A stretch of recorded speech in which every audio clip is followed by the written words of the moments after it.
it's like asking a person, what is the creator of the world like? And he says, well, I think he's like this. Well, you can't get hold of any hard evidence on him, you know. You can't get anybody who says, well, he did this and this and this and this, and here it is, now you observe for yourself. Somehow, we can't get any information on the actions and words of our Creator so that we can tell what he's like ourselves. All we do is we face opinions of other men and women. The tragedy is, of course, they're no different from ourselves. Muhammad was no different from the rest of us. He died like an ordinary man. He himself didn't claim to perform any miracles at all.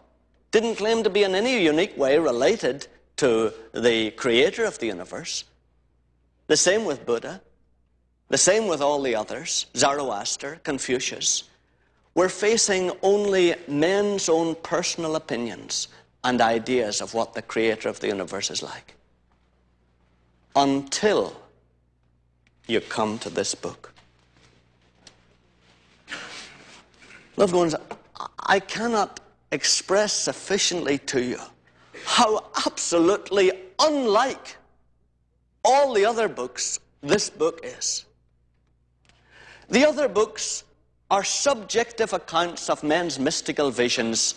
This book is a book of facts about the activities of our Creator over thousands and thousands of years. That's the difference.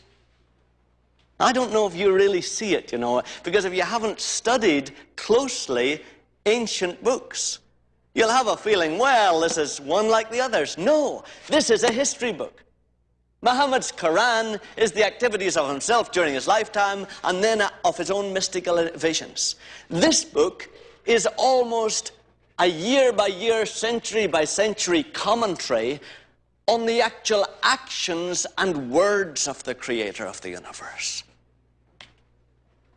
Which, of course, is really the only way for one to know a person. I can tell you, do you know Jimmy Carter is like this and this and this? And you can say, well, that's your opinion. If I knew him as you knew him, maybe I'd feel the same way, but I don't. Until you see the man's actions or hear his words for yourself, then you can tell. This is a record of those actions and words. In other words, loved ones, you turn, if you would like, to Genesis and chapter 6 and verse 13. That's the kind of information you get. Genesis 6 and 13. You don't get an account of some man's vision or some man's opinion. You get an actual action. Genesis 6 and verse 13. And when you look at it, what an action, you know. And God said to Noah, I have determined to make an end of all flesh, for the earth is filled with violence through them. Behold, I will destroy them with the earth. And so there's God saying, in verse 17, you see, for behold, I will bring a flood of waters upon the earth to destroy all flesh, in which is the breath of life from under heaven. Everything that is on the earth shall die. So it's not some little thing like, see the stone in front of you, I'll make it fall. Well, who can ever check up on that? But these are events like, I'll destroy the whole earth with a flood. And we, of course, keep tripping over the confirmation that that flood took place. Because our whole fossil record, which you know is living creatures and plants that seem to be frozen in the very middle of life, that's how the whole evolutionary table is built up. That very fact of fossils reinforces that whole truth. That at one time in our world, there was a cataclysmic catastrophe that suddenly caught an animal in the midst of swallowing some grass. And we actually can see the animal at that point. It's the kind of thing that would happen in a flood, in something that came suddenly. Everywhere we go in our universe, we see the sedimentary rocks. We see the layers of rocks that were affected by a great flood. So the amazing thing about this book is it tells us things that our Creator did that actually we can confirm by a study of the world itself.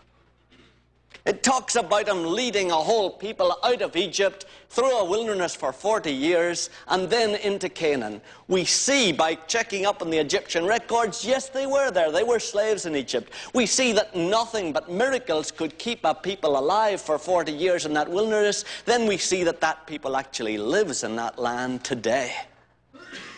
And that that people practices the same laws that were given to them 3,000 years ago.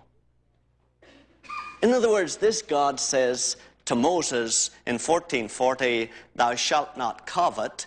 Then Saul loses the throne and the kingdom because he coveted spoils in a war. Then in the first century of our era, Ananias and Sapphira are struck dead because they coveted the things that they had given to Jesus' church. So what you find with this book is it's an account over thousands and thousands of years of the Creator acting consistently in different situations in ways that we can confirm by studying other contemporary histories. It's things like this man, Jesus, who said, "I'm going to be executed, then I'm going to go and be with my Father, and then after 3 days I'll come back." Now that's not the kind of thing you say if you want to bluff people, because it's too easy to show that he did not come back, except that all history says he did come back.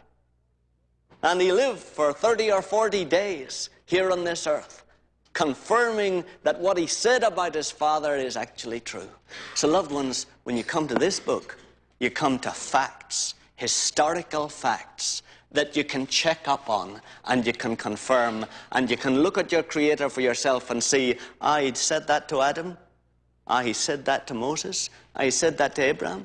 He said that to Isaiah. Yeah, I see. He keeps coming through the same way. Yes, he is that kind of God.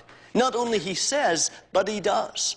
When he describes through Isaiah in 800 BC that his son will be crucified and that they will part his garment among them. Then you come 900 years later, and Jesus actually is crucified, and the soldiers do actually gamble for his one garment. And so even where you have visions in this book, you have them proven out. The prophecy comes true. Now, loved ones, it's just a different kind of book. It's a book of facts, not a book of personal subjective visions.